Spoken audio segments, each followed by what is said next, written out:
of cultures. Even today, there's something so funny about watching Jackie play along with Chris, assuming that he can't speak English in the most stereotypical way possible. And say what you will about the content of Rush Hour, which I still argue to this day holds up extremely well. The fact that Jackie Chan and Chris Tucker, two people that couldn't be any more different, have grown to be lifelong friends. If that doesn't make my point here, I don't know what does. And it also should be pointed out to Jackie Chan's credit that his comedic style of martial arts take just as much, if not debatably more skill to pull off. On top of being hilarious, Jackie Chan is one of the most decorated and talented performers of all time. By his claim, he's broken nearly every bone in his body at least once.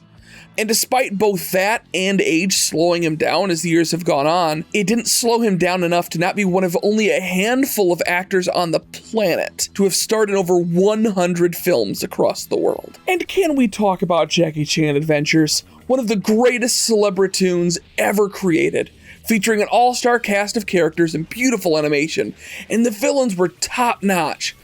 In fact, one of those villains happens to be voiced by our next subject.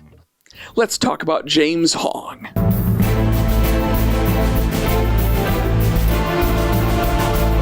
So James Hong really changed the game when it came to reclamatory comedy. The world of self-deprecating Asian humor is a tricky one, and one that I really can't judge what is or isn't okay. But James Hong is an absolute master at it. In my hand, I hold a cricket. What you do that for? Don't take the cricket from my hand. Who the hell's a take the cricket from my hand? Just got a call. I yell, Cartwright! Cartwright! Just like that. Nobody came up, I hang up. Well, was it for Costanza, or? Yes, that's it. Nobody answered. Was it a woman? Yes. I tell her, you're not here. She said curse word, I hang up. Insubordinate ruffians. You men owe me a new pair of slippers! And I do not squeal like a girl. I mean, look no farther than Big Trouble in Little China, where his portrayal of Lo Pan could have easily been a Breakfast at Tiffany's 2.0, but is instead a legendary performance that is beloved by B-movie fans everywhere. James Hong's successful career could not be understated. He is, to date, starred in more films and overall film projects than any other actor on the planet. Depending on your specific metric, James Hong has starred in somewhere between 300 and 500 projects across the world of cinema. You would be hard-pressed to find many actors at all that have done more to support the Asian community in the eyes of cinema than that of James Hong. So I got my first car, SAT card, in, 70 years ago. True. My first movie was with Clark Gable. But back in those days, I have to tell you this, The Good Earth, the leading role was played by these guys with the eyes taped up like this, and they talk like this. And the producer said the Asians were not good enough, and they are not box office. But look at us now, huh?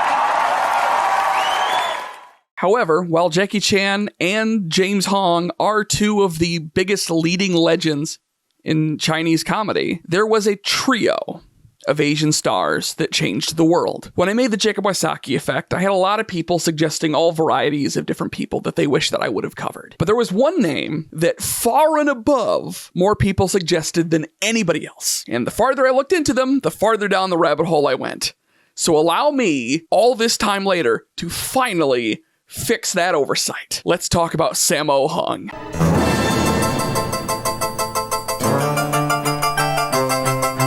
With an incredible amount of credit, both in front of and behind the camera, Sammo Hung is often credited as the grandfather of martial arts comedy. He actually even shares a debut film with Jackie Chan, who frequently collaborated with him throughout his career. Crazier yet, only about 9 minutes of this film were thought to have survived, but in a crazy twist of fate, the film was actually recovered over 50 years later and released in 2016. While not pinned to a specific film, Hung did a lot of work to modernize the choreography of the 1980s. It should be noted that while they don't get as much credit here, some of Jackie Chan's best films were the ones made earlier in his career, before his American success. And many of those films owe at least a part of their success to the work of Sammo Hung. Sammo Hung is really difficult to pin down because, damn it, he did everything. He sang, he danced, he choreographs, and as a producer went on to create and reinforce several different genres and subgenres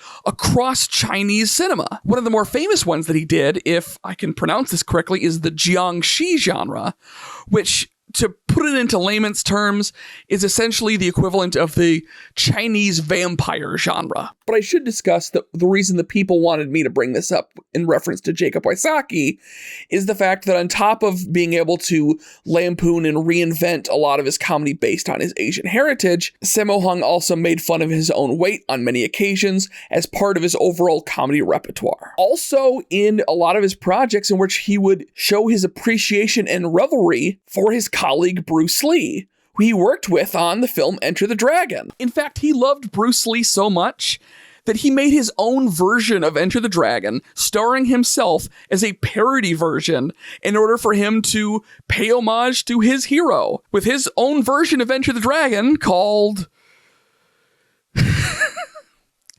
Enter the Fat Dragon. 似唔似啊？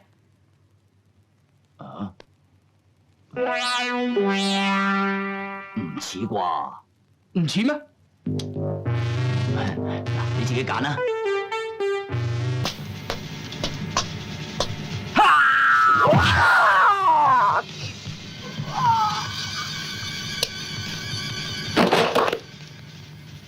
我話俾你知，李小龍係我心目中嘅英雄偶像，唔能夠俾你破壞。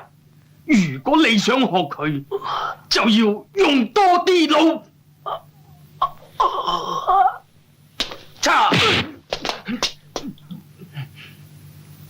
And hey, one more big accomplishment I should throw out is that he gained a lot of success from producing the 1985 film Yes, Madam, also known as Police Assassins. This film gave him credit for helping to revive the popularity of female-led martial arts films, which is notable to us because Yes, Madam also happens to be the first leading role for...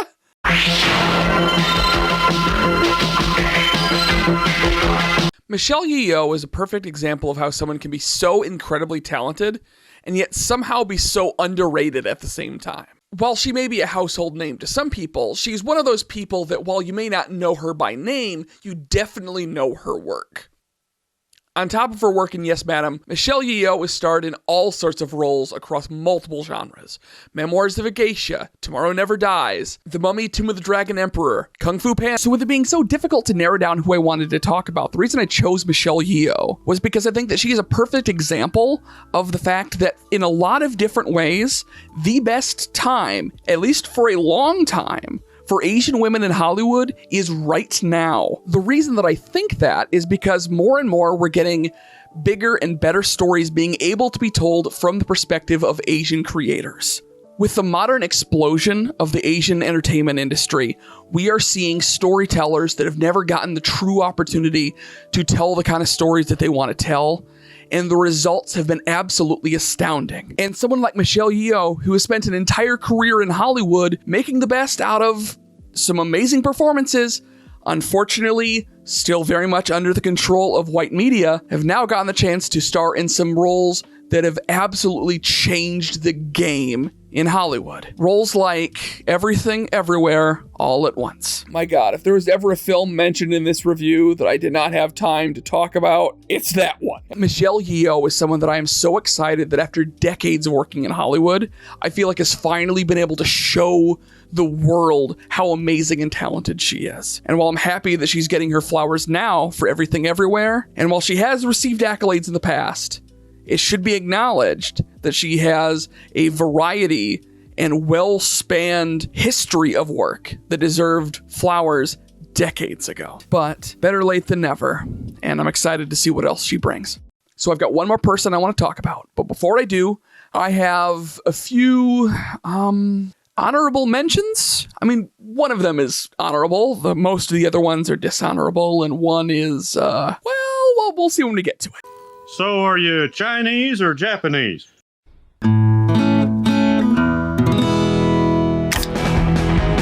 So while King of the Hill is a show made by a white showrunner, a lot has been said over the years about the multitude of ways in which it handles the subject of race. While he's not the main person I want to shout out in this segment, you know, this is kind of a weird statement to make, and I don't exactly know if I'm wording it the right way, but I'm gonna do my best. But when it comes to television, Cotton Hill may be my favorite racist of all time. Mr. Khan, I'll have a Mai Tai. What do you think? I work for Hank? Dad, this here is my new neighbor. He's Japanese. No, he ain't. He's Laotian. Ain't you, Mr. Khan? I'm not mincing my words here. Cotton Hill is a racist, bigoted piece of shit. The show goes to no lengths to duck away from that or to hide from it. But they do walk an incredibly dangerous tightrope of exploring and showing his battles with PTSD and the moments in which his humanity does come through all of his hatred. Hell, if it's a contest on who's the better daddy, you win. I mean, you made Bobby. All I made was you. Thanks, Dad. And I do think that it's important to the show that they, unlike a lot of other people at the time, had the bravery to present complicated and often unlikable minority characters. Khan and Min are assholes. All of the Wasana-sans are assholes. In fact, I think Connie is maybe the only Asian character in this show that's a mainstay that isn't an asshole. But here's the kicker here. None of them are assholes because they're Asian. And even in the new season, there's a continued exploration of some of these themes, particularly the complicated relationship between cultural appropriation and cultural appreciation that's conveyed in some very interesting and nuanced ways. And while they were not the only mixed race couple in prime time in the 90s, the continued friendship and relationships on and off of Bobby and Connie is one that meant a lot to my generation. Okay, I lied. There's one more honorable mention. I know this video is long, but this one's important. Okay, but for real though, there would be pitchforks in the streets if I got through this whole video and didn't talk about Mulan. And I don't have time to deep dive this movie from every different perspective, but there is a lot going on in this movie that I think is very relevant to what we're talking about today. For one, this is kind of like Toonami in the sense that it is an entry point for a lot of people seeing this particular Asian culture for the first time in a very open and unique way. In fact, here's a YouTuber that I ran into a long time ago who did this really awesome video looking at what culturally they got quote unquote right or wrong in the movie Mulan, and I highly recommend you check it out. But what I find interesting about this movie is the fact that there is this really unique and interesting clash of American and Chinese culture in this movie. Part of that chalked up to the fact that this is just a Disney movie that, not solely, but the majority of their audience being either American or English speaking. But either intentionally or unintentionally, this movie does some really clever stuff with that. The casting of Eddie Murphy alone screams back to the interesting clashing of cultures between Asian and Black audiences that were created over decades. And while yes, Mulan was never intended to be some sort of National Geographic documentary on the world of China, but it does still feel like this new, beautiful, unknown, and fascinating place. And I have to imagine there's some people out there that really enjoyed either seeing themselves in this movie or saw this beautiful world of China and wanted to learn more about it. And give me just 30 seconds to gush about something about this movie that has fascinated me for over a decade, is the fact that this movie is not only half a musical, but they exemplify this using one of the most American orchestral compositions you could imagine. At the very end of A Girl Worth Fighting For, as they're gathering up the snowballs, the music changes for just a second from this giant sweeping Chinese-inspired song to the War of 1812 overture. You know, the one with the cannons. No, for real. They like wrote cannons into the percussion section of the music. It's wild.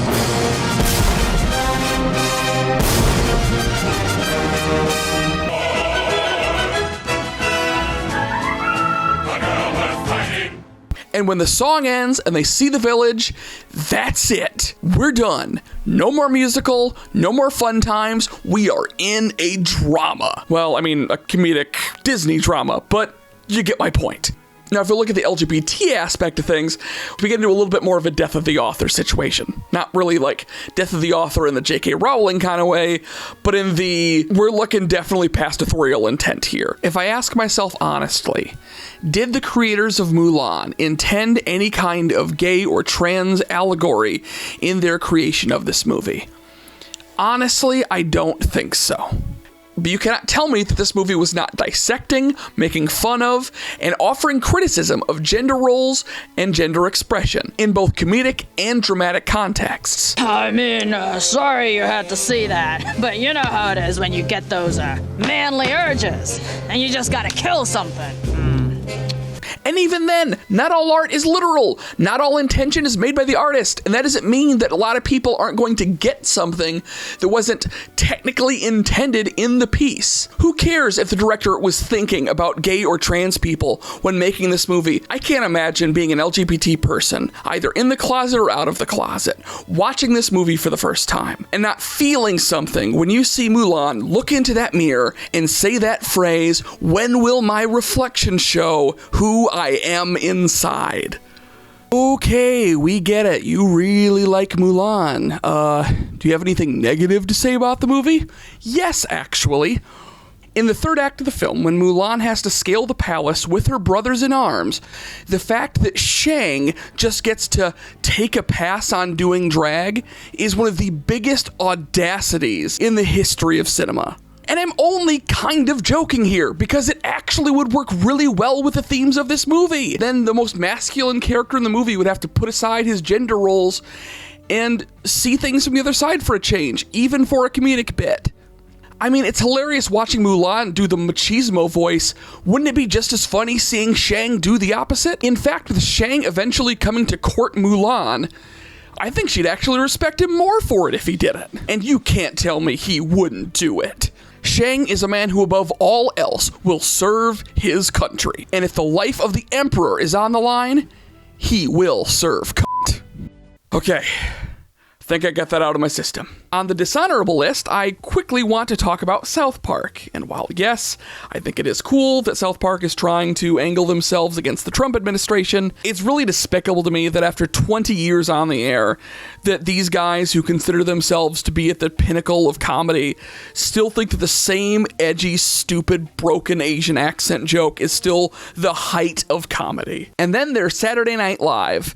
And I know I've sang a lot of their praises in these videos before, and I am still to this day a fan of Saturday Night Live.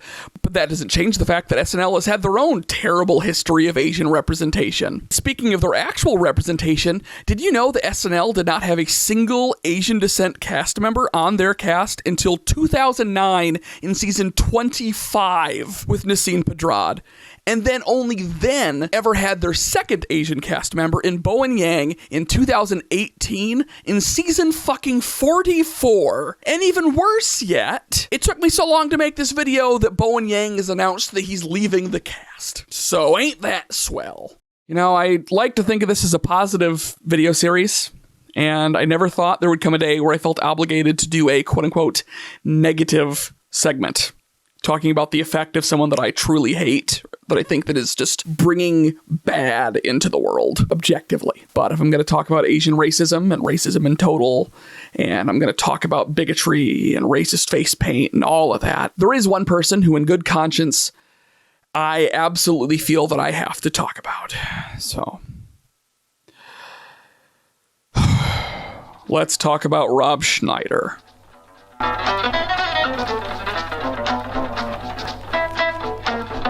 I know there's a lot of people out there that have basically made a life career out of shitting on Adam Sandler. And I'm not saying that Adam Sandler is perfect, but why make fun of Adam Sandler when Rob Schnieder is right there? I mean, oftentimes, literally, right there next to Adam Sandler. There are no shortage of reasons to think that Rob Schnieder is a piece of shit. I'm all for gay pride, gay weekend, parade. I will say gay pride month seems a little greedy. Or the fact that he tried to make his own version of Curb Your Enthusiasm, essentially, without realizing the humiliation that comes with making a show to roast yourself, without having anywhere near the amount of self-awareness needed to realize that this show only accomplishes one thing, to teach everyone the truth, that Rob Schnieder is in fact an asshole. But by far the worst thing Rob Schnieder has probably ever done, and continues to do, is his ongoing history of ugly and appalling and horrifically varied history of racist caricatures with minstrel show levels of racist costumes and face paint. Look, I made my jokes about Mickey Rooney appearing in racist face paint multiple times, but Rob Schnieder has no fucking excuse. I mean, it's been going on for so long, it's been so frequent, it literally makes me question if Rob Schnieder is just tangled up in the world's most racist game of bingo. So while I truly believe that we are in a new golden age of Asian representation, there's one more person I want to talk about that helped make that happen. Someone who was a mainstay in the true original golden age of Hollywood. As much as it still bugs me that Sammo Hung was not in the Jacob Wysocki Effect, there is one actress that I know that if I do not talk about in this video, I will never hear the end of it. So, let's talk about May Wong.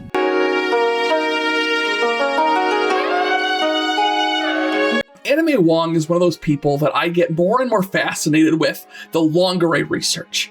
Born as Wong Liu Song in 1905, Wong knew even from the age of 11 that she wanted to be a star. Sneaking into film sets as a child, she grew to be recognized by most as the first Asian American film star in the history of Hollywood. Her acting career goes back even as far as the silent film era, starring in films such as The Toll of the Sea and The Thief of Baghdad. In the blink of an eye, May Wong became an international icon. While unfortunately, Wong's journey in filmmaking is wrought with the same kind of racist ugliness that you would come to unfortunately assume, it makes it even more impressive what she was able to overcome and accomplish. To be both not male and not white, and still be featured front and center on movie posters, with top fucking billing in the early 1930s, is nothing short of jaw-dropping. Her influence even went past Hollywood and into the world of fashion. While the amount of credit that she receives for this does vary, May Wong was known as one of the true originators of what we refer to today as the flapper look. May Wong actually ended up moving out of America in the late 1930s, mostly because of the horrible way that she was treated and the stereotypical roles that she was commonly given. In fact, the terms that she used to describe these roles are still used in academia today. The two camps that she commonly found herself placed in by her name were the China doll and the Dragon Lady. She was either put into roles where she was meant to be infantilizing, soft, demure, vulnerable, passive, the China doll, or aggressive, sexual, exotic, temptress, the Dragon Lady. And while I don't have time to go into the inner workings of the Hays Code, Hollywood's weird, twisted, messed up rules of etiquette for the film industry, where it matters now is that it really hurt May Wong's career. Wong was not allowed to appear as a romantic lead alongside white male stars. In fact, in 1935, she missed off on a leading role in a major project, The Good Earth, despite the character in the book adaptation being Asian. So, you guessed it, they instead casted a white woman for the role and had her perform in yellowface. Because apparently the Hays Code only cares if the actors are mixing races. Wong dedicated a large part of her later career into finding roles that would uplift the Asian community and Asian women in general, and in many cases did find success. In 1951, she became the first Asian American to star in an American television show. Say, oh, I know what I'll see. He will return, yes. And he will propose, yes. But will he marry you? No. Of course he will. He loves me. He wants to marry me. Then why don't you ask him? How can I ask him? He's not here. He is here. The Island Queen docked this morning. Sadly, May Wong died of a heart attack in 1961 at the age of 56. May Wong is remembered for speaking out against many of the stereotypical roles that she was saddled with earlier in her career, but also for the uplifting and inspirational roles that broke ceilings for many Asian women after her in her later career. It also should be noted that both because of her contributions to marginalized communities, to fashion, and for her own charisma, uniqueness, nerve, and talent, that Anna May Wong has been a staple and worshipped figure in the gay community for decades. But I mean, you really didn't need me to tell you that. I mean, just look at her. Here comes the hurricane, bitch! Oh! Katrina! She has been the subject and reference point to a wide selection of poems and various art pieces across decades. And she was featured in the US Mint's recent American Women's Quarter series, marking her the first Asian American to ever appear on US currency. In my head, I like to think that I make these videos as much to teach as I do to learn. And of all the things that I've deep dived into and come out better on the other side, I'm really happy that I took the time to learn about Anna May Wong, and I hope that you enjoyed learning about her too. You know, something still feels like it's missing here, but I think I may have just thought of what it is. You see, as much fun as it is to look at the world of Hollywood, that wasn't necessarily where a lot of my generation got our first big exposures to Asian culture. For a lot of us, that came from the American anime boom. And nowhere did you see the intersection of Asian and American culture in anime more than you saw on Toonami. I got news for you two. Let's do it! We're in big trouble here. Scramble the troops! Won't be when I'm done. Toonami was a revolutionary programming block that lasted for about 11 years in its original run, and I swear I'm not just talking about this because I've got a book coming out about it later this year. Although, obviously, I wrote a book about it, so you know I really love Toonami. But that's not my point here. It really was important to a lot of different people to see the way that Toonami introduced anime to a lot of people for the first time. For a lot of people in my generation, this was the first time that we saw anything as far as art goes from overseas. And the fact that they mixed that with American animation as if it was all just treated as it's all just good. The idea that you could watch an episode of Thundercats and then immediately afterwards watch Sailor Moon was not just a little novelty. It was important to a lot of people. And yeah, I'm not going to pretend that watching anime when you were a kid makes you just a scholar on Asian culture, but this was the starting point for a lot of people, and I think it's important that it was portrayed that way. And if we're looking at Erika, remember Erika? This is a video about Erika. That Alice, remember Alice? Still the song about Alice. The American anime boom created opportunities for a lot of amazing voice actors. One of those included very much in the DNA of the kind of shows that Toonami made was Erika. It can't be overstated for so many people how big Toonami was to their childhood. In fact, Toonami was the first place a lot of people saw amazing clips like this. Vegeta, what does the scouter say about his power level? It's over 9,000! What, 9,000? Or this. These donuts are great. Jelly-filled are my favorite. Nothing beats a jelly-filled donut. Or this. Here you go. It's an invitation to my birthday tomorrow. I hope you'll be able to make it to the party.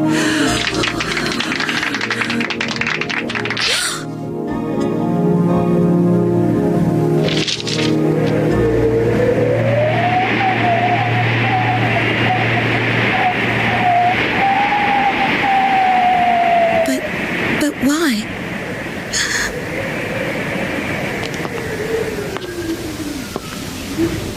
I'll kill you.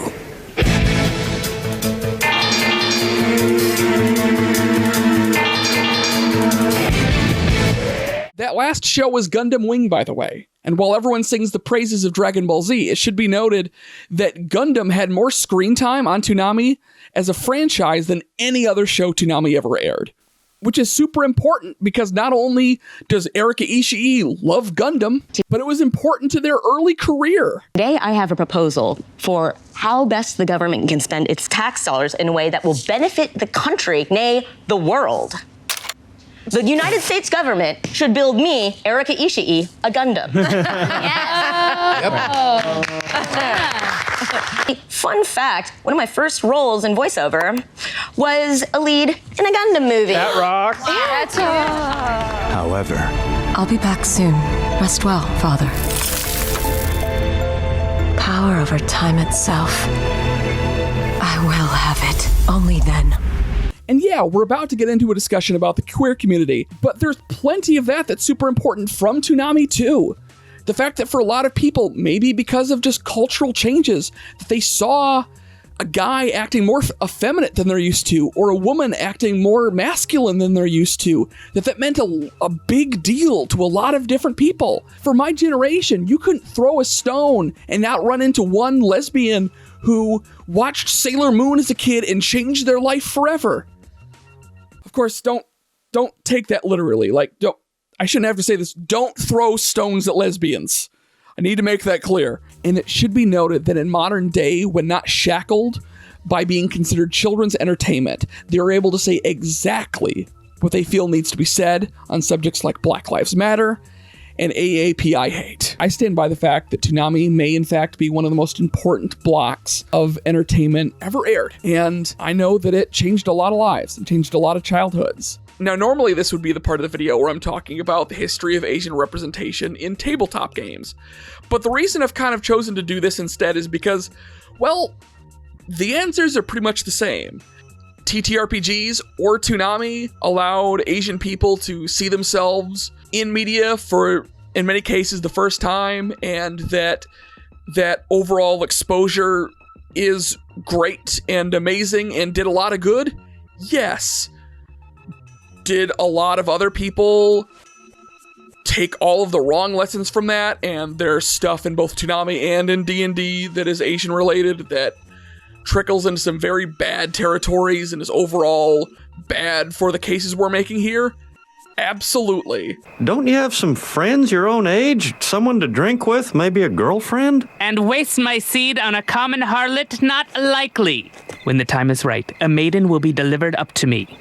Probably from the east. But in both cases, I think that the good outweighs the bad, and even if just for a few minutes in this overly long video essay, it's worth exploring. Man, it's like I know I've been going for so long about all of these issues and highlighting as many people as I have, and yet I still feel like there's so many more people I want to talk about that are just such amazing icons of Asian representation. People like Chow Yun-fat, Jet Li, Ming Na Wen, Lucy Liu, and of course, who could forget, Scarlett Johansson. But I want to make sure that I'm taking some time to talk about some things from the LGBT side of things, in particular from the non-cisgender and gender non-conforming side of things. And I actually don't necessarily want to talk about the Hollywood side, even though there are people that I could talk about, like the Wachowski sisters, or Laverne Cox, Jinx Monsoon, and also, who could forget, Scarlett Johansson. Scarlett, got some primo Oscar fodder here. You play a German spy who aids the Allies during World War II. Okay, quick pitch. Can they make my character a disabled Latina German? What? Why? I'm not even sure that makes historical sense. It's important we tell stories about underrepresented groups, and that those groups be played by me. Okay, man, I already did Rob Schnieder Effect. Is it too late to swap it for Scarlett Johansson Effect now? Bye, people. Honey, those people look fucked up. Let's keep going. Come on, let's keep going. You know what's fucked up? Because you see homeless people, and some of them are white. You go, oh, that's fucked up. Come on, let's keep going. They look like us, honey. Keep going. Don't look at them. Don't look at them. Nope. Ron Schneider's still worse. Moving on. And I say that because there's a different community of gender non-conforming people that I want to talk about today. So, at the cost of being a little bit broad here, let's talk about the internet.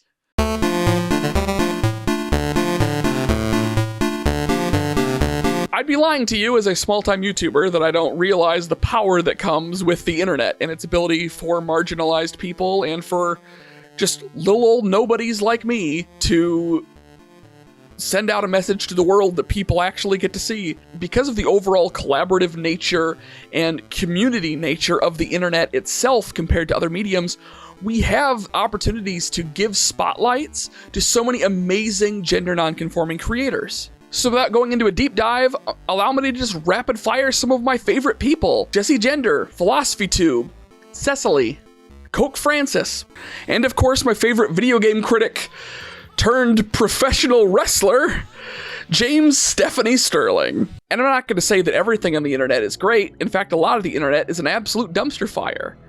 And I'd be remiss if I didn't take at least a couple seconds in this video to point out the fact that while I will take all the time in the world to give praise to Erika Ishii and all the amazing work that she has done, a lot of the other coverage you're going to see about Erika Ishii on YouTube is going to be from grifters and horrible people who decided to jump on this anti-LGBT bandwagon that everyone loves so much and just try to make controversies out of anything they can possibly get their hands on. Making fun of them for being LGBT or being Antifa or just existing at all. And of course, tons of racist shit. And I'm not going to talk about these people any longer, and I'm not going to even show any of their videos or shout them out in any kind of way because they don't deserve the airtime or your attention. But what I will say, in the case that any of these people are watching right now, if you're going to go to the trouble of making fun of Erika Ishii and telling them that they're just terrible and that they should just run off a cliff and die because they dared to be Asian or stand up to fascists or not be straight, the very least you could do is get their fucking name right, you spineless, cowardly cunt.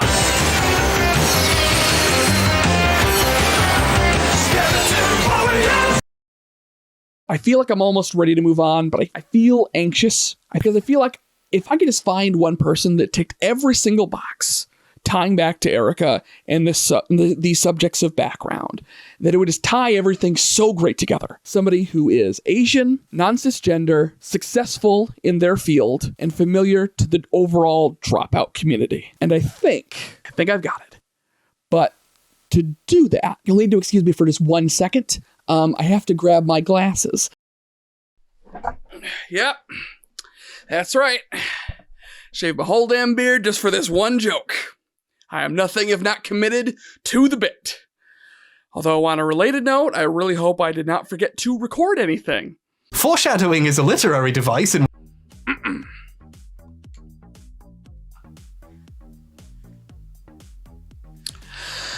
Miss Tyra, was your barbecue cancelled?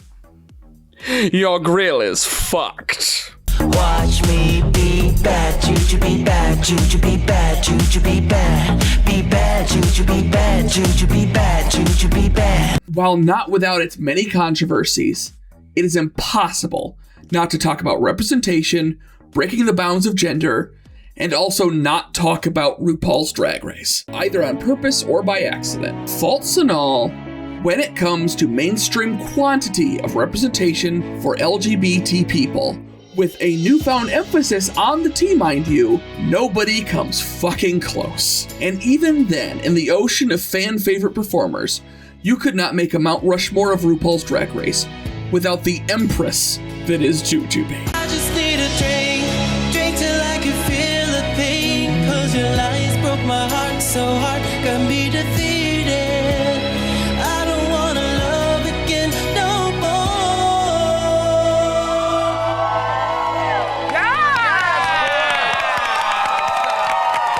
Introduced way back in season 2, the season that most fans agree the show actually started in, Jujubee has appeared on more seasons than any other contestant, and even made it to the finals on 4 separate occasions. And I think that's partially what drives a lot of people to really root for Jujubee as well.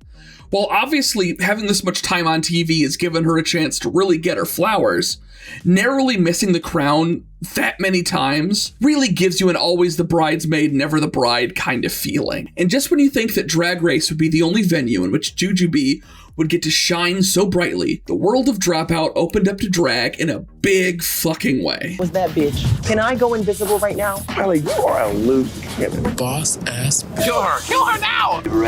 There is legend of a witch. Hey, that was really emotional and beautiful. Boss ass bitch. It's difficult to put into words just how big of a deal even the announcement of Dungeons and Drag Queens shook the goddamn internet. While there always has been a large overlap in fandom between the queer community and the tabletop community, especially in the last 10 to 15 years, it was really crazy to see that not only were traditional tabletop publications excited for a new Roll20 season, but the numerous queer websites and magazines that were trying to convince their fans that they should watch this season, even going as far as trying to teach and introduce their audiences to the world of Dungeons & Dragons for the first time, many of which had zero idea what Dungeons & Dragons even was in the first place. She carries a, well, let's look. Let's see, where is it? Where do I go? Under your attacks, but also on your character sheet. You will shit. Why don't you tell me and then I'll tell you? You carry a longbow. Okay, so what's special about Twyla is she carries a longbow. She can fly. She can fly. She can fly. She has a long bow. I think that her height is going to come in and be really helpful because she's a petite 4'11". Wow. And if anybody in this room knows, people who are 4'11" are very angry. Because they're 1 inch away from being 5 feet. And Twyla can fly. So her height can change, darling. If she just hovers an inch off the ground, she'll be 5 feet. Well, that's why she's 4'11", because she can only hover that high. That's the issue. And I think that's part of what makes Dungeons & Drag Queens so special, is that while there's an appeal to it for new people, because it's a really great way to learn the rules of the game, because all of them are learning, but for people that do know it, it feels nostalgic in a way. This feeling of remembering back to the early days. Like I had with my friends when we were all playing Dungeons & Dragons, having a great time, despite the fact that almost none of us had any idea how the rules worked, and we were just playing by the seat of our pants. But that didn't stop us from having the time of our lives. It's what makes it so relatable to moments like Jujubee, who went into this campaign thinking that she could turn invisible whenever she wanted, without then realizing live in the moment that she misread the damn spell. So I don't have invisibility? You have disguised self and you have pass without trace, but you do not have true invisibility. Yeah. Oh, well, we got to talk about this, because Twyla this entire time thought she had invisibility. Which explains a lot of her odd behavior. Yes. I can see you. You can see me doing all the things that I've done. We can see you. We cut back to a roommate meeting in a giant mushroom in Fairyland. So when you're in the common areas of the apartment, all of us can see. I'm so sorry. If there is one stereotype of D&D players that is absolutely true, is the infectious desire to convince every single friend you know to play D&D. Because we understand this, and I'm gonna say it honestly, this spiritual feeling power that this game can have. The ability to try out a new name, a new personality quirk, new gender, new you. This opportunity to be open and honest with your friends and explore aspects of yourself that you didn't even know needed exploring. It's been a great place for kids that are, LGBTQ or genderqueer, to have these characters that live in this world where that's not an issue. Yeah. And I can say personally, like, my D&D characters started dating girls before I did. So yeah. I mean, it's a good place to explore and to be accepted. Yeah, you know what's really funny is when I heard the name Twyla when I was a kid, I thought it was the most unique name, and my real name is Airline. Mm-hmm. So I was like, oh wow, I have one of those names. So for some reason it always stuck with me. Like there's a witchiness, and like the fairy. I've always kind of felt like a fairy. Yeah. I don't know, I think as a queer kid, you always kind of feel like you are one of these characters. And this was one of the first times ever that I could gather those little stories that I created when I was a kid to actually play. If you don't feel like a fairy, get called one. But Right.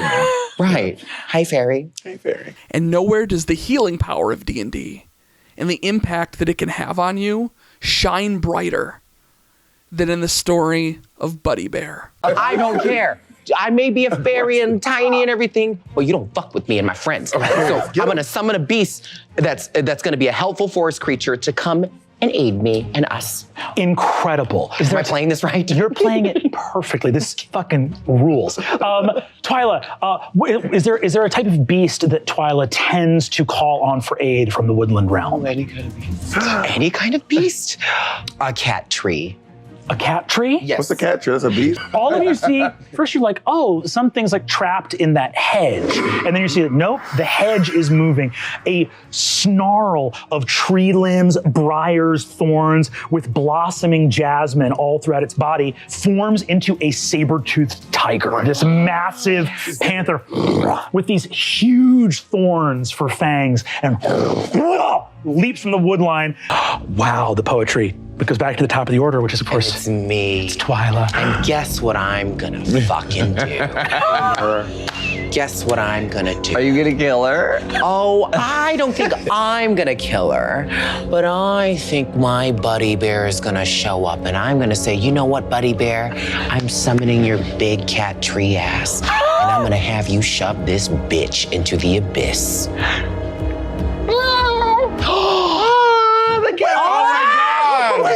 Where did this? No! Can I see this? You absolutely can. Your cat. Oh my God. It's a cat tree. So that you made up yesterday. The devil works hard, but D20 works harder. I got. What's that? That's what got me. Buddy bear. Yeah, I had a cat for 15 years, and he died. And when we were talking about creatures, I know that I'm going to plant like a grove of trees for him in my yard, right? And for some reason, it just worked out that we were in this forest, and I was like, well, let me summon this big giant cat so that he could just live on forever. Mm-hmm. And I'm really happy that he gets to be here. It's really cool because I'm in this strange mourning process and I get to like do this with y'all. And it's just really, really great. What's this? I think Jujubee shows in both mediums that she has shined so brightly in the power of community and the power of self-expression when one feels open to truly be your truest self. Whether that be slaying dragons with your charisma, strength, dexterity, and wisdom, or slaying the runway with your charisma, uniqueness, nerve, and talent. There is a power you find in using these avenues to find joy within yourself. And that same joy helps bring visibility and hope to those that need it. Because at the end of the day, you need to find that hope and appreciation for yourself before you can share it with others. It's like you need to... I swear there's a quote about this. I just can't quite think of it. If you can't love yourself, how in the hell you gonna love somebody else? Can I get an amen up in here? There it is. And with that, our time has finally come. It is time for us to enter the world of Dimension 20. It is time for us to enter the dome and to escape the Blood Keep. This is for webs to catch curious flies that would venture down here. An enormous shape, glistening black, armored carapace, and the visage of the queen of spiders, Lilith, in her bed of webs, wakes from restful slumber. Erika, could you describe your character for us? Lilith, the vile temptress whose shadow webs ensnared kingdoms. She wakes up and she tosses her long, flowing black tresses. You see her pale, delicate, elven features and slender torso and great rack. Oh, Queen Terror, great rack. It is spoken of throughout the land. Escape from the Blood Keep is always going to hold a special place in my heart, as I think it's the first Dimension 20 show that I ever actually watched from beginning to end. And it was the first to mention 20 side quests that they'd ever done. Escape from the Bloodkeep explores an interesting mixture of both the comical and the macabre as they try to achieve one of the most impossible tasks in all of Dungeons & Dragons: successfully play an evil campaign. While clearly separate enough to feel like its own thing, Escape from the Bloodkeep is heavily inspired by The Lord of the Rings, and in particular, the land of Mordor, as we follow our group as varied accomplices of the Dark Lord. Now, originally, I thought that Erika based Lilith off of Shelob, but actually, Lilith is inspired by a different giant spider from the Silmarillion. You know, the historical backbone book of the Lord of the Rings universe for all the fans out there who thought that reading the Lord of the Rings trilogy just wasn't deep enough and it was too easy to understand. Getting back to what makes Lilith so amazing, I mean, for starters, she's just cool. The creepy crawly aesthetic of Lilith as this giant matriarchal spider monster is so natural to Erika that you often see them acting it out with their whole body just because it's fun to do. Even right now with no audio, you still feel that energy coming from their soul. Not that I want to blame this on Erika, but with Lilith, as we define her character farther, we see the cracks starting to form in the idea of a full-fledged evil campaign. Part of the reasons for this is one of the most paramount aspects of Lilith is the role of mother. Mother has arrived. No, not like that. Well, come to think of it, you know, maybe a little bit like that. Hey, don't you judge me. I'm just a regular guy. What do you got to judge me for? I am a connoisseur of all kinds of animation and characters and grew up with all manner of, you know, cool-looking anthropomorphic characters with cool character designs, just like Lilith. I'm just a regular guy. I grew up watching The Little Mermaid just like the rest of you. And my favorite character, of course, was Ursula. You know, but because of her cool character design. For as long as I can remember, I have liked vampires. She's a monster. I'm a monster fucker! Monster fucker nation, rise up! Glory, glory, what a hell of a way to die. Glory, glory, what a hell of a way to die. Glory, glory, what a hell of a way to die. He ain't gonna jump no more. Sorry. I thought that was a command. And like I said, I feel like this is the first part of the campaign where Lilith starts to seem less evil. I mean, all of them veer pretty early, honestly. But partially, I think that's because almost all of them have at least one person that they seem like they genuinely care about. So, like, they're evil, but they're not heartless murder hobo evil. What I realize now, that the most important thing is serving with your friends. But evil, though, of course. Evil, for sure. But evil, of course. This stands even more so for Lilith because in many ways, the very concept of positive motherhood is incompatible with the black and white definition of evil. Yes, you do have characters in media, either evil mothers or evil stepmothers, but in almost every single case, part of what makes them evil is the very fact that they're not good mothers. The interactions that Lilith has with her children are some of the most heartwarming bits in the entirety of the show. And it really shows the strength of the improv on display, as it's really difficult to tell if these are all characters that they came up with ahead of time, or if Erika and Brennan just started pulling NPCs out of the ethereal plane. Some of the orcs in the webs are getting super liquid. Can we eat early? Just help yourselves. You're big boys and girls now. Okay. By the way, some of the treasure out here, Russ and Jason are playing with it, and That's fine. Tell them to distribute it amongst some of the teenagers. So they do have to share, right? They do. Yes, they have to share. Sharing is caring. You all know this. And I understand why there are people out there that don't like the idea of defining a character through the frame of motherhood. But I feel like for me, it comes more to seeing it on an individual level than on a global level. There's nothing individually wrong about a female character who primarily defines themselves as a mother. It's when every female character is defined by motherhood, or an overwhelming majority of them are, at the expense of their own agency.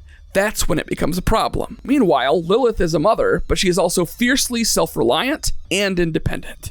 And I also think that it's through Lilith that we see a lot of the empathy coming into the campaign. While the mother of her own children, she does take on a form of den mother role to the rest of the party, either on accident or on purpose, both above the table and on it. Having access to the Druid spell list, a lot of the power that Lilith has at her disposal comes from battlefield control and from protecting her allies in combat.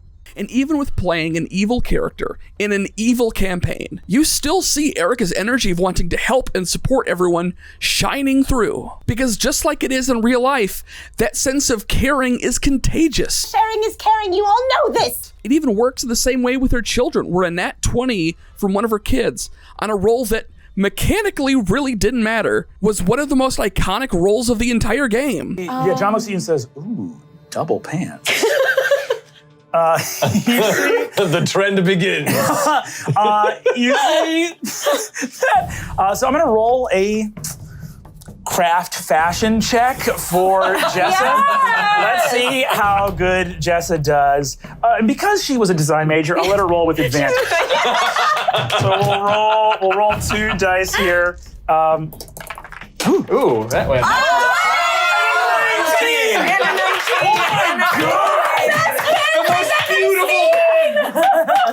Double pants! Double pants! Double pants! Double pants!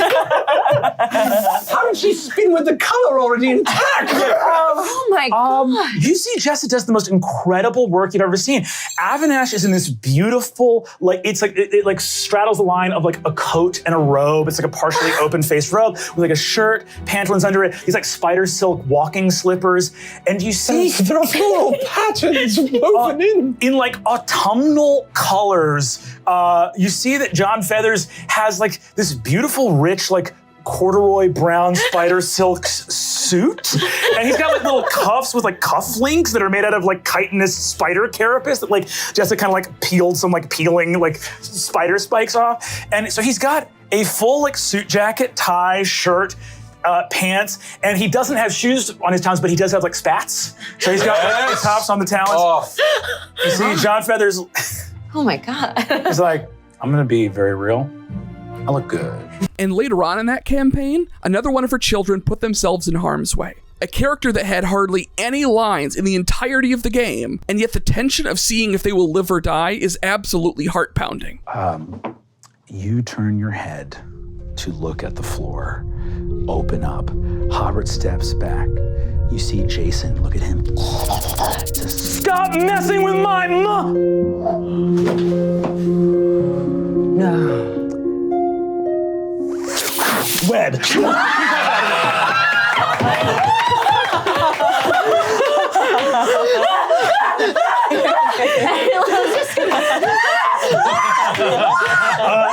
You see, Jason takes 2 arms.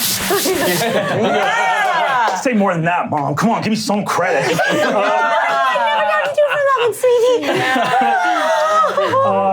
I shot myself! Erika shows in this character how fun it can be to build alongside your collaborators to make something amazing together. They know exactly when to take the spotlight. They know when to share it with everyone else. They clearly got right the number one thing that almost everyone messes up about evil campaigns, which is understanding the difference between fantasy evil and real-world evil. And they show that even in a campaign where everyone was literally built from the get-go to hate each other and to eventually be at each other's throats, that truly the greatest power in D&D, as corny as it sounds, is friendship. I have never been more delighted to be thwarted in my life. Wait, what? We're supposed to battle each other. The final battle was supposed to be PvP. You guys were, yeah. Oh, I am crazy for imagining that 6 villains would fight for power. It's pretty fucking beautiful. Not only do all of their characters have someone who they've chosen to care about throughout the campaign, they grew to care about each other. And on a fundamental level, the fact that motherhood and the care that Lilith has for her children never ceases to be an important part of her character is not a weakness of her character, but is a strength. And that is how evil is defeated. Not by just extinguishing evil, but by creating good. And sharing that with others. Because, as Lilith told us, sharing is caring. And now, we all know this. Karen Tanaka. Karen is in her bedroom. There's posters of My Chemical Romance on the walls. There's, like a multi-monitor setup with all the RGB lights.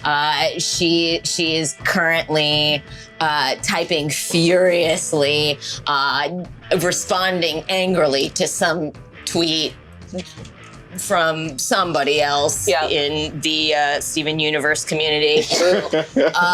All I'm saying is, if the gems could be dudes, what would they look like? Oh my God, no! It's total erasure of all these incredible female characters. I can't even. Before I even started this script, I knew that Kay was going to be the hardest for me.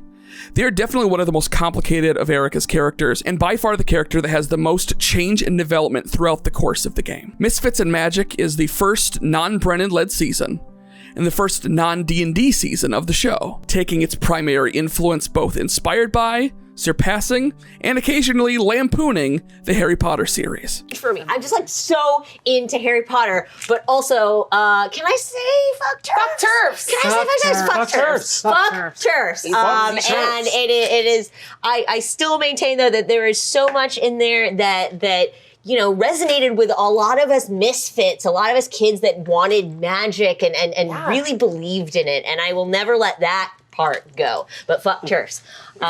Kay is one of a small group of American kids brought into a British magical academy. Erika's Kay is a lot of things, but at their core, they embody an attitude very specifically tied to a terminally online form of teenager that honestly, it can be kind of difficult to look at times. Not that there's anything wrong with it, but you start seeing so much of yourself in Kay that it starts to hurt you deep down inside.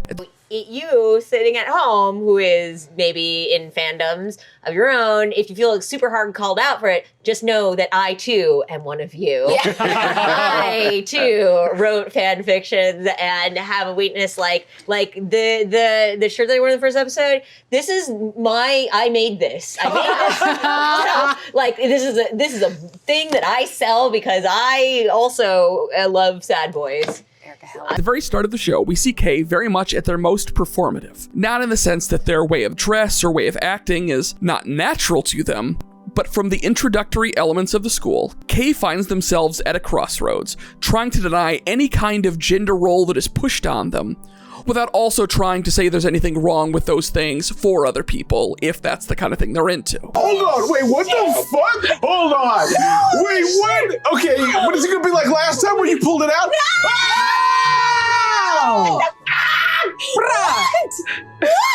What? And it's just, oh my God, what the hell? What the hell? Why? What did I do to deserve this?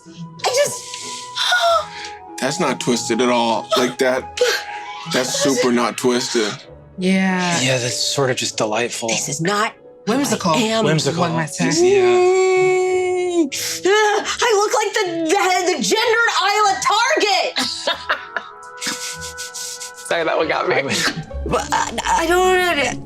But wait, yours is like cute and like Instagrammable, and yours is your basketball. So, but mine's no. This I'm can't. very small. I make very nice tea. All of dreams. You're seeing the same thing I'm seeing, right? Yeah. I need a name. Look, I've known her since I was a kid. It's interesting. Theodore. I don't know. Theodore. Oh, that's perfect. Hello. I'm Theodore. You're adorable. You're really. This is super cute. It's the cutest thing in the whole world. No, it's not cute. I bet that you're like secretly like some sort of like amazing. You're like amazing at fighting, right? Like you can go in and like crawl inside somebody's intestine or something. Oh, not at all. But I'm great at a bicycle. You know the bicycles with the really big front wheel? I like a tiny one of those. That's chipmunk. You have a penny farthing bicycle? You know what it's called? Yeah. Also called velocipede. Oh my goodness. There's a really relatable sense of balancing a journey of trying to achieve social justice with the awkwardness of being a teenager, who, like all other teenagers, doesn't always quite know as much about the world as they think they do. The longer things go on, the more things start to change for Kay in a big way, alongside differences in the way that Erika portrays them. Through the bonds that are formed between them and their group, we get to see deeper into the character. A lot of this also tends to come out in the burgeoning romance between Kay and Evan Kelp, where Kay gets so incredibly introspective with Evan that it surpasses the table and pierces straight through to Brennan Lee Mulligan himself. I always think about it as, talking about like getting checked at the table, I remember it when our wonderful and amazing friend Erika Ishii as Kay in Misfits and Magic was like, oh, Evan doesn't think he's good unless he's useful. I make choices as characters to play them flawed. That wasn't one of them. Do you understand? That trap didn't The door. Yeah. The door. Yeah. The door that goes to the main door inside the main house. The duplex door. The fucking, these suites are attached. Yes. And Erika fucking sniped through the duplex door and got Brennan. And I went, no, that wasn't a mistake. That's how the world works. I'm right. No, Erika, stop. They're laughing. Stop. You have to stop. Amazing. From there, Kay's mind expands to the point where I feel like a lot of us eventually get to, where you try so hard to help your friends that eventually realize that you need to start taking your own damn advice. As much as this season goes on, they start exploring the group continuing to feel more and more ostracized by the school itself. Much of the first season, as time goes on, explores the group continuing to be further ostracized by the school itself. Kay and Evan pick up on this pretty quick, especially in the ways that the school kind of uses magic as a common metaphor for power and elitism. And this is one of the main areas where you start to see that Harry Potter meta commentary. In both properties, we see magic used as this defining resource that only the special people get access to. It is even further still in the world of Misfits and Magic that you have characters that clearly see these special gifts as something that makes you superior. And for these people, nothing is scarier than that power escaping the bounds of their own special group. This puts some of those previous scenes in a different context. These destined elements keep pushing Kay farther towards their own idea of traditional and status quo. So especially in the first season, a larger theme of Kay as a character is the idea of transformation. And as Erika's only character to directly in-game experiment with the idea of pronouns, it's hard not to see that there's a lot of that written into how this character is portrayed. As I'm not a person who's experimented with that before, I do know from other people that I've known or from different portrayals and media and so on and so forth, that there are patterns that do pass through here. This idea of, in experimentation, seeing gender as complete opposite sides of the spectrum, or trying to completely separate one from any aspect of gender definition whatsoever. Or in Kay's case, where they do, for a brief time, embrace the feminine wholeheartedly, they do so in a way that's on their own terms, that feels like themselves, before eventually settling into a version of themselves that they feel the most comfortable with. And I have to imagine that a lot of people who've had to go through journeys like that, who don't feel that the way that they are on the outside matches the inside, there is something cool about seeing Kay go through those same things. As the game goes on, we see more of Kay's problems come into focus, trying to brute force solutions or try to break through the world as it is by hand, rather than trying to find a way through it with her friends working together. And I applaud Erika's open-endedness with how they portray this character, with just the degree of absolute paragon or renegade direction they're willing to go. Because I think there is some degree of realness that slips into this idea of this radical hacker persona that they've built for themselves. Because in real life, the kind of technocrat, super smart, elite people that try to save the world in the real world don't look like Kay. They look like Jeffrey Bezos. Or Mark Zuckerberg. And spoiler alert, they're not doing great for us right now. So in the end, Kay pulls back and finds a lesson that a lot of radical people do find themselves learning, for better or for worse, is that you can change the world, but it's hard to do it all at once. And it starts with the little things, and it grows. And I think a lot of that comes through in Kay's final message that did mean a lot to me. Kay takes up Sam on the offer of parking the Airstream for a bit. I end up just hosing it out. It's not great in there. But after a while starts to travel again, but this time in a very intentional way, to try and go, I guess, globally, starting in America first, and then helping to found programs and nonprofits that will help people learn about their magic and pursue their magic. Whereas Jammer's work is a lot of community-based, mine is more about helping different communities find and establish what is best for them. Because if only there could be Whitney Jammers in every city in the world, but helping to guide programs that will let people find what is their thing, what is their piece of care, what is their piece of art, and to help the communities care for each other. While I think that Erika's overlying messages of self-care and community do hold true, there's something about immediately connecting the idea of creativity with the radical. It's this feeling that the ability to create, the ability to express one's self, to have the power to influence people is in itself its own power. That's important, that's worth fostering. As a person who spends a lot of their time editing together these silly videos, the idea of anything that solidifies the idea that the creative work that I do makes a difference means a lot to me. Because when you look at the grand scheme of things, the world is in a really bad place right now. And we need to fight back against the atrocities of this world. And you need warriors to fight in the front lines. But you need shield barons. You need clerics and medics. And occasionally, you need a bard. And yeah, I know this metaphor would have worked a lot better if Erika had been playing a bard, or had ever played a bard in Dimension 20. We're not even the right fucking game system, but come on, you get the idea. I'm trying to be poetic here. In Slumber is Danielle Barkstock. Could you please describe your character for us, Erika? Danielle Barkstock is a half-elf, Asian, long and willowy, with long hair that's never been cut.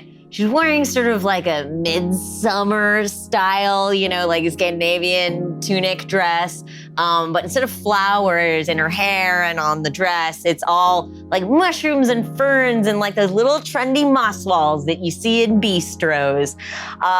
She is constantly pig-penned, like followed by a cloud of little spores and like a Disney princess, but for weird little mites and such. Hell yeah. She is just, chilling.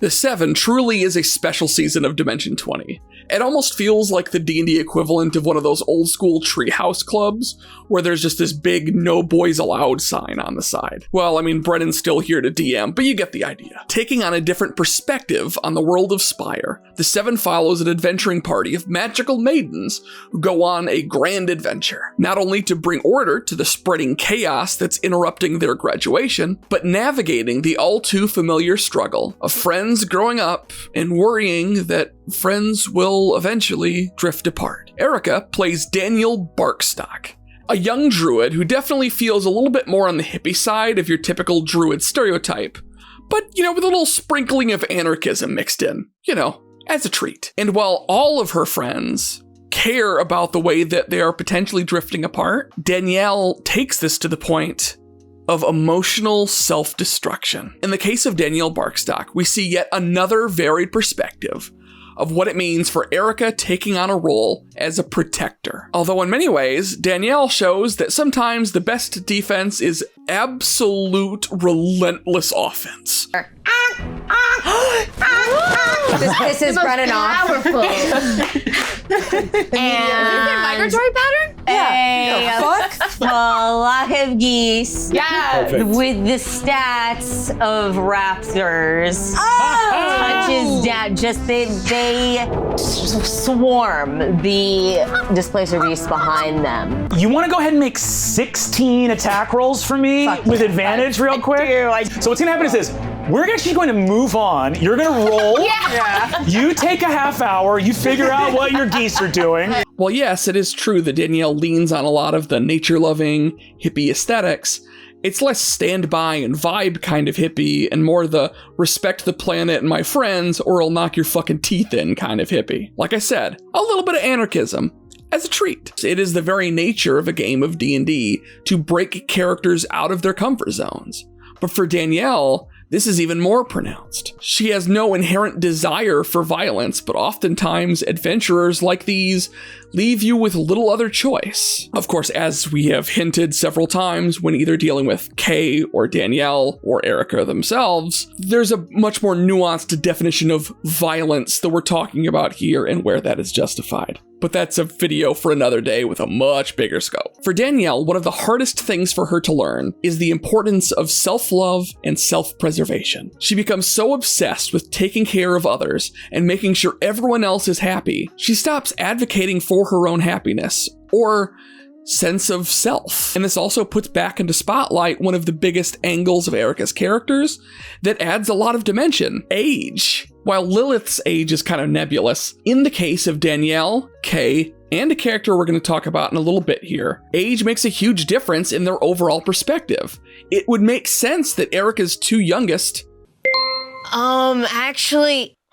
Erika's two adolescent characters would hold their most radical politics. In the case of both Danielle and Kay, self-preservation is a common point where both of them fall short. In both cases, their abilities are remarkable, but they fall prey to what is sometimes referred to as the firefighter's dilemma. As tempting as it can be to embrace a hero complex and rush into a burning building to save every last person, when you're reckless and when you fail, when you don't take care of yourself or value yourself, not only do you not save the person you want to save from the fire, but then you become yet another person that someone else now has to risk their life to pull out of the fire to safety. And even then, that's not even the main reason you should care about yourself and your own well-being. If you can't love yourself... Yeah, we already used that clip. Yeah, I know, I shaved the beard, continuity error be damned, but this section felt important enough to do on camera. I really meant it when I said that I didn't expect as much of this video to be personal to me as it was, but something about Danielle Barkstock's journey always stuck with me because I feel that pain in a lot of ways, because I think we've all been there, or at least a lot of us have.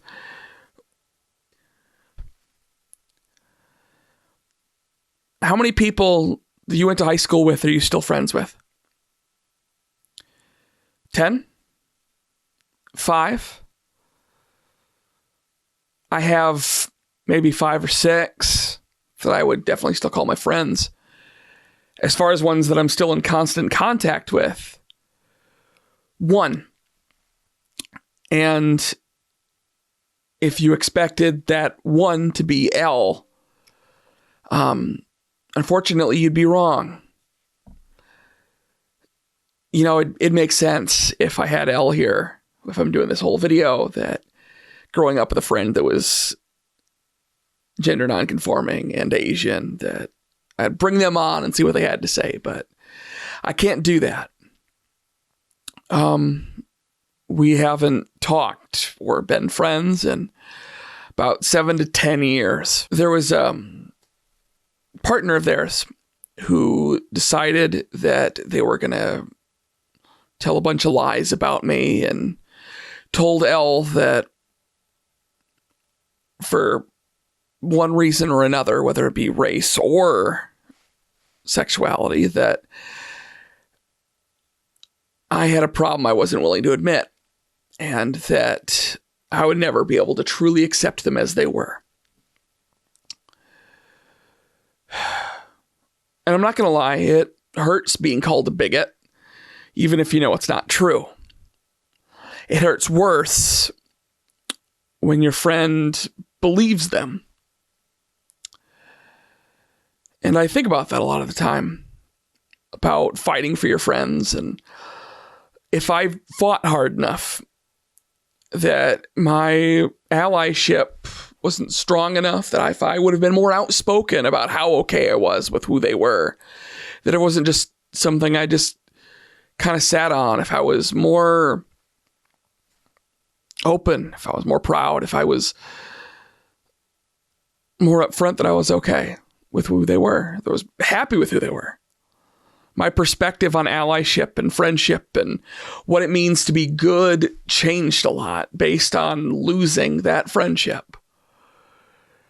That it's not enough to not be bad, but you have to be good. And it's not enough to just have friends. You have to fight for them. This is a season about fighting for your friends. And some days I know there's nothing more I could have done. Other days I wish I could have fought harder. Danielle Barkstock is an amazing character, not because she's an amazing fighter, but because she's an amazing friend.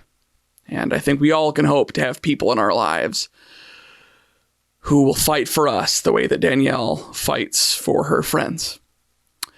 Raptor geese and all. Smoking and coming down the stairs. Oh, hey there, May. How's it going?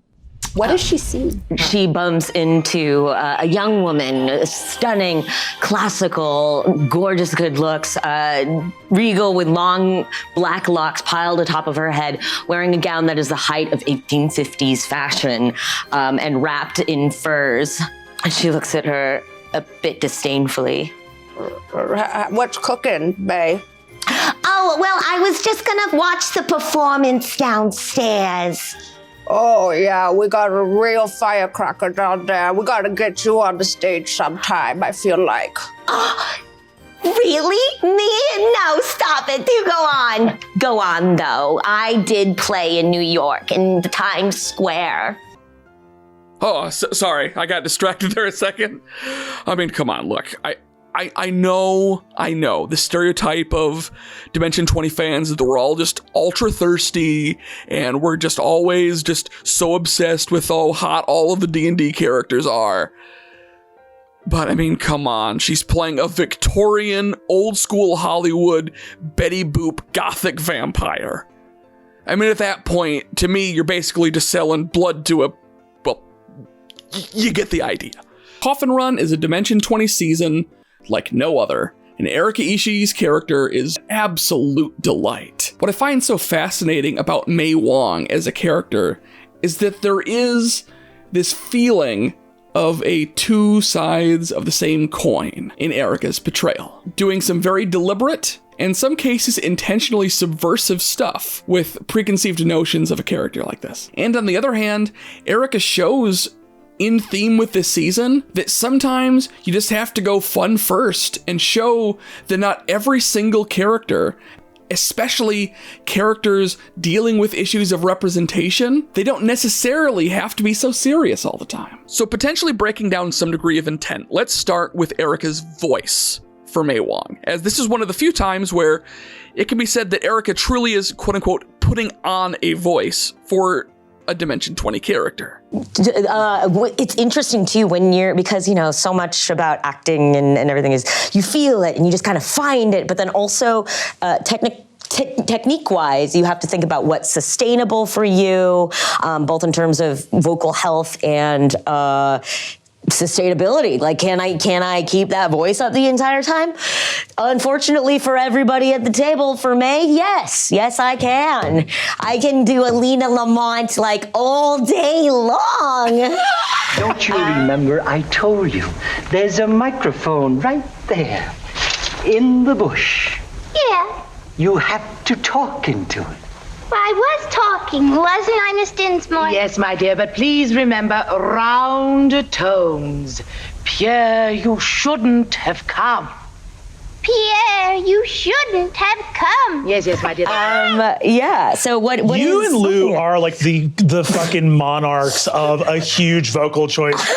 May Wong, and then fucking Pinocchio, Lou being like, this is 20 episodes. So while Erika is clear about her inspirations for this voice, it also could be easily construed as a quote-unquote bimbo voice. Now, one thing I do think that is interesting about that is that it feels like in general there's been this bimbo reclamation across media where a lot more people are approaching roles of characters that are really trying to break those stereotypes. That just because a character, in particular female characters in a lot of these cases, have very particular voices does not necessarily mean that that is their behavior.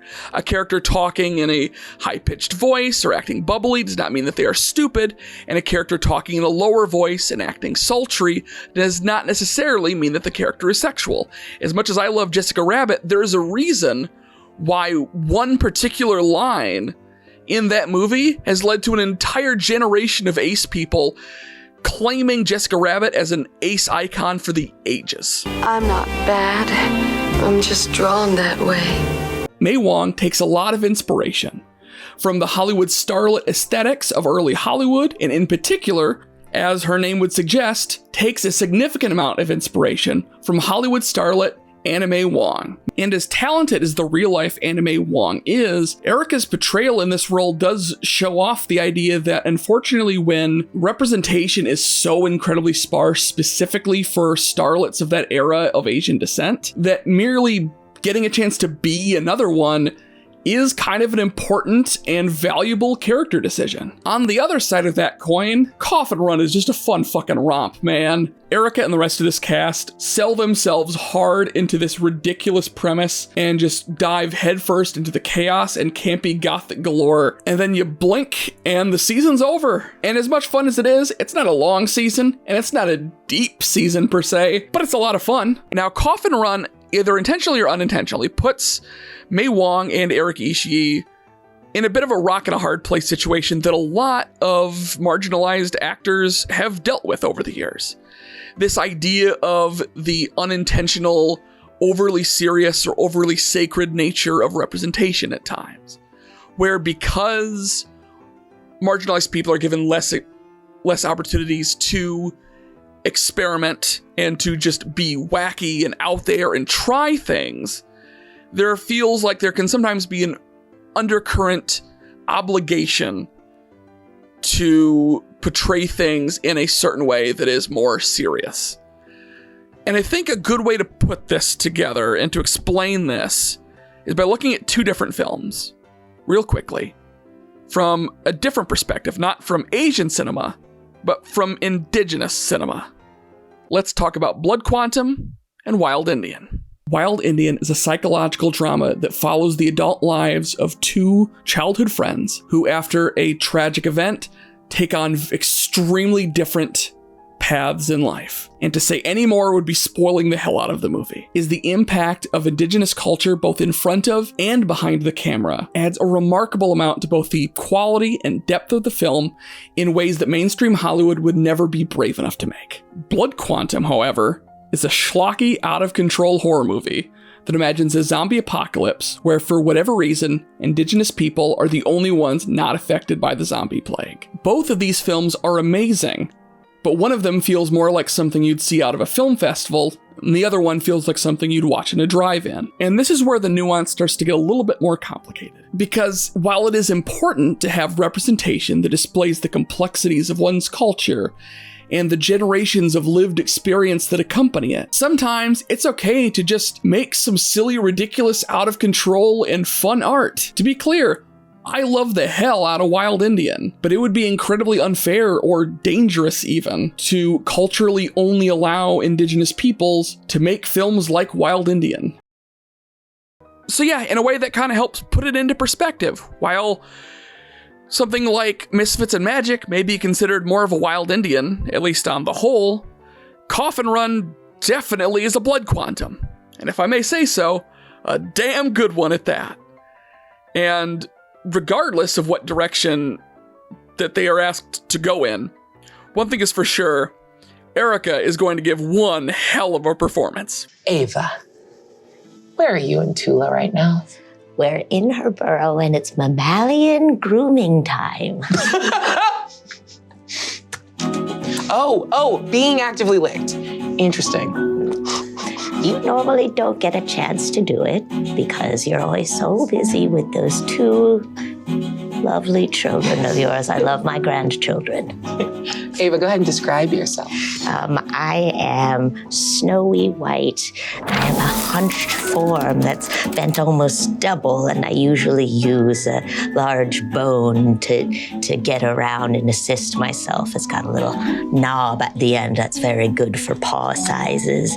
I have one beady black eye, and the other one is milky white with a triple scar running through it all the way back up to my ear. I'm lanky and with ropey, wiry muscles, and I have a resting, frowny face. And with that, we reach our final character of Erika's, where things finally have made their way around that full circle.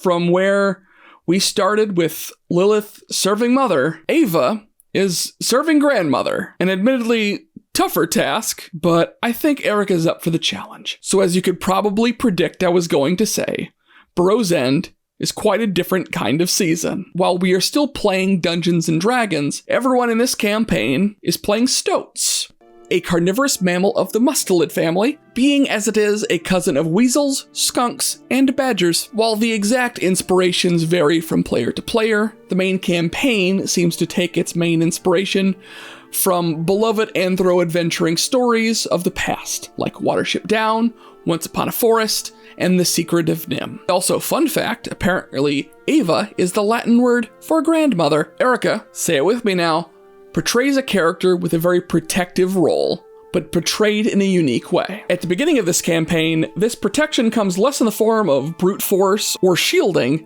but more in the form of, let's call it well-meaning meddling. Walmer? Yes. Oh, well, that's kind. I told him that you're very busy raising 2 children on your own, and you know, God knows what it's like doing that. So, you know, he was just seeing how you were doing. He's very, very well respected in the borough, you know. Well, venerable elders so often and rightly are. Yes. Yeah. Yes. And someone of Walmer's impressive age absolutely deserves all of that respect. Well, I know that he's always, you know, quite liked you, and, you know, your father, Kenji, rest his soul. He was often quite fond of Walmer. I'm so fond of him. He's like a grandfather to me. He's like so lonely, a great and grandfather. And that's terrible that he's lonely. I should go care for him in his advanced age. He's there his last days, and they should be golden. Well, I'm just putting that out there and because you've put it out there, and there it is. You're doing a job on your own.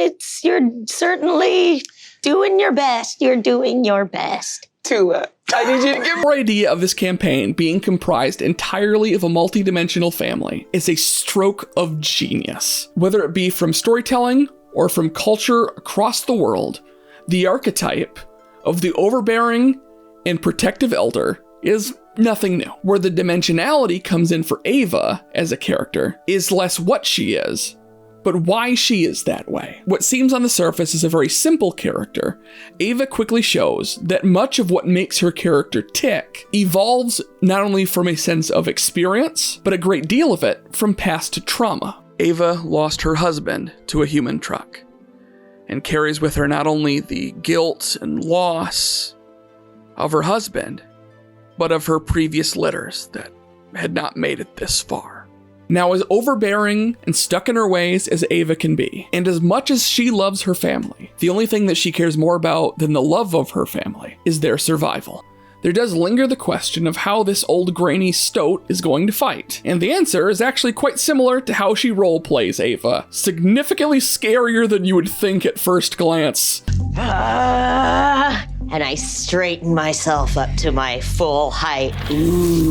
And I pull up my walking stick, which is a raccoon baculum, and I wield it with both hands.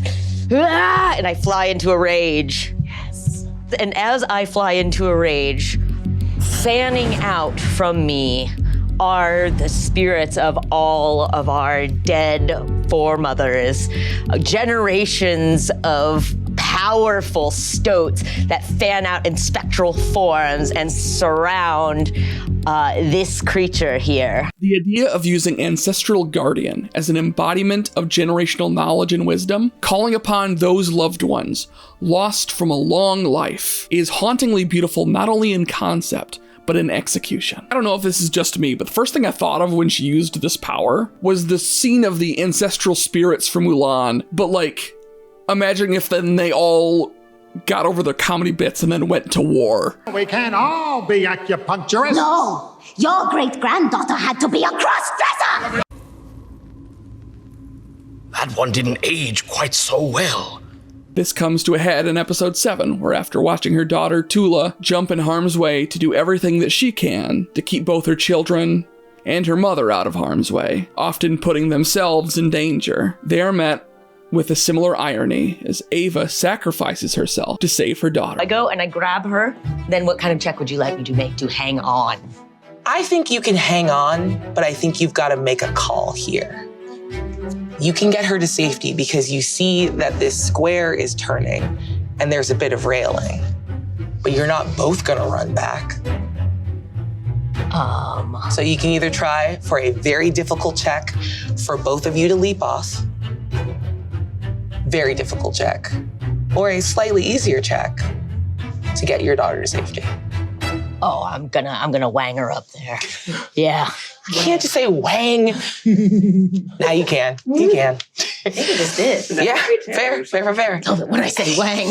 While Ava is a very silly and ridiculous character at times, you can see past a lot of the jokes and the hilarity, and you see a character who, at their very core of being, refuses on every possible level to bury one more damn child. I think there's power in that. I think there's something very special about a character who has something so great to fight for. And if you can't root for someone like that, I don't know who you can root for. Next with a 15, Ava, come on back. Ava, you crawl back out. Please be level 20. All of you see, yes. All of you see her eyes glow with the same blue. I muscle up. I was like, ugh! And then I jump up on the lectern and I go, I'm too stubborn to die. Killed again. And rising from those ashes, Ava becomes one of the only triple multi-class characters in Dimension 20 history. Grave Domain Cleric has always been one of my absolute favorites, and it fits this character so damn well, allowing her to fight in the front lines and still defend everyone that needs defending. And in the end, like she does with many of her other characters, she uses this newfound power to share her experiences and build community and family together. I think, for all my love of control, I've learned to ease up a bit, especially with my family. But I think I take some of those lessons that I've learned to work with some of the ladies in population support. And we've split it into a bunch of different groups. And it's more about conflict resolution or, counseling services or like if somebody's like in truck and their truck has parts that are broken down and stuff, we have a team that will go out to help with truck. So yes, I think that keeps me quite busy, but I think I've managed to still spend a lot of my time with my family to learn new things. And Ava, you know that whatever brought you back, that keeps you here, is under your control. And the day that you decide that it's time to rest, you can.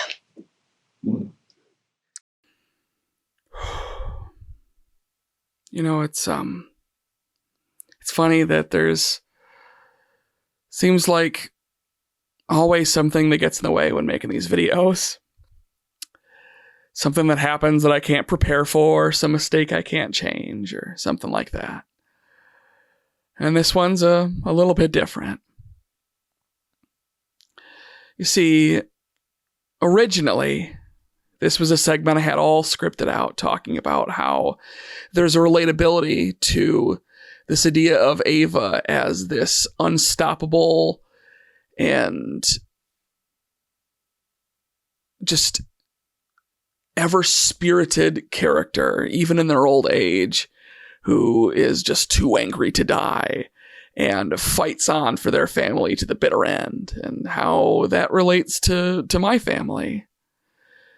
As I look to my grandparents and my parents, as I sometimes picture my future looking at the ways that, I can see my grandparents slowing down, and then imagining that my parents are going to completely ignore the irony when eventually they're getting old and I have to be the one to step up and take care of them. And how no matter how old you get, you never stop being a parent, and how you always just keep on caring and you keep wanting to defend and protect your family in every way that you can. And then, in the middle of editing this video, my grandmother died. And I was heartbroken. She was one of the kindest, most loving people you would ever meet in your life. And I do see a lot of Ava in my grandmother. Maybe not jump around and whacking people with a random bone she found on the ground, but you would be hard-pressed to find a woman that cared more or wouldn't keep fighting to do as much as she could for her kids, for her grandkids, and for her great-grandkids until the bitter end. I mean, just look at her. Could you'd look up, cute little old lady in the dictionary, and she's who you'd see.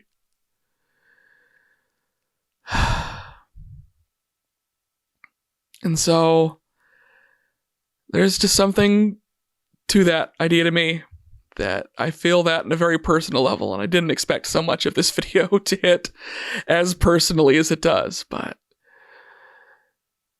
that's an angle of Ava that I feel like I'm always going to relate to, that no matter what happens, no matter how old you get, you never stop loving. You never stop being a mother.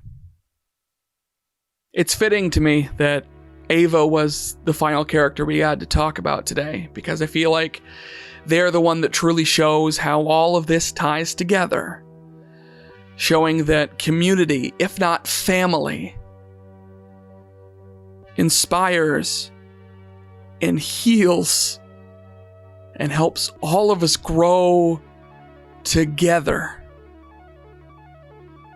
So much of these videos, I talk about the idea of the effect. Either the effect that these people have on me, or the world, or their audiences, or whatever it may be. And in that same way, I echo that idea that I hope that these videos have an effect on other people. Jacob, I feel, taught and showed that his effect. Jacob, I feel like, showed that his effect was that through loving oneself, that you can truly find happiness and understand how talented and amazing you truly are, and how to share that with the world. The dark histories that sometimes can lie as obstacles in your way to create, but passing through all of that, you are left with the power to inspire far beyond your possible imaginations. And with Erika Ishii, we saw that when all is said and done, when you are able to grab on to whatever you can, whether that be a platform, a microphone, a D&D show, a YouTube channel, that the true power lies in how you can share that with others.